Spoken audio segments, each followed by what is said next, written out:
দেশের বিভিন্ন নদীতে প্রতি মাসে ভেসে উঠছে গড়ে ৪৩টি মরদেহ, আর তার মধ্যে প্রায় ৩০% পরিচয়ও জানা যাচ্ছে না।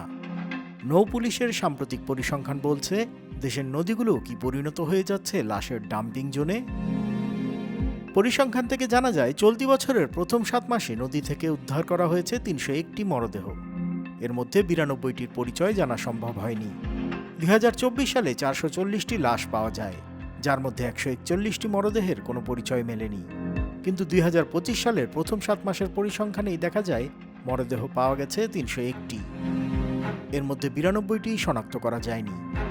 অর্থাৎ বছরের পর বছর বেড়েই চলেছে নদীতে মরদেহ ভেসে ওঠার ঘটনা, কিন্তু এদের পরিচয় মেলে না। ঘটনার ভয়াবহতা বোঝা যায় ২৩ আগস্টের ঘটনাতেই। কেরানীগঞ্জের মীরের বাগ থেকে উদ্ধার করা হয় এক নারীর মরদেহ, যেটা ছিল গলায় কালো কাপড় পেঁচানো। ১ ঘন্টা না যেতেই একই স্থান থেকে উদ্ধার হয় একটি শিশুর মরদেহ, ওড়না দিয়ে মোড়া।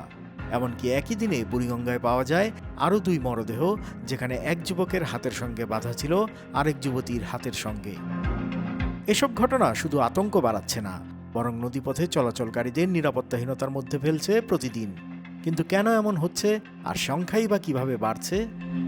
নৌপুলিশ বলছে, অনেক সময় মরদেহ কয়েকদিন বা কয়েক সপ্তাহ পানিতে থাকার কারণে পচে গলে যায়। আঙুলের ছাপ নেওয়া যায় না, মুখও চেনা যায় না, ফলে ভুক্তভোগীদের পরিচয় অজানাই থেকে যায়।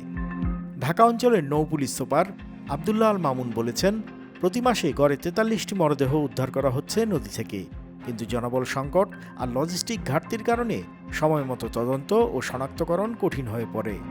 তবে তিনি জানান, সক্ষমতা বাড়ানোর জন্য পদক্ষেপ নেওয়া হচ্ছে। অপরাধ বিশ্লেষকরা বলছেন, নদীর আশেপাশের অপরাধপ্রবণ এলাকা চিহ্নিত করে সিসিটিভি বসাতে হবে। একই সঙ্গে বাড়াতে হবে টহল ও নজরদারি।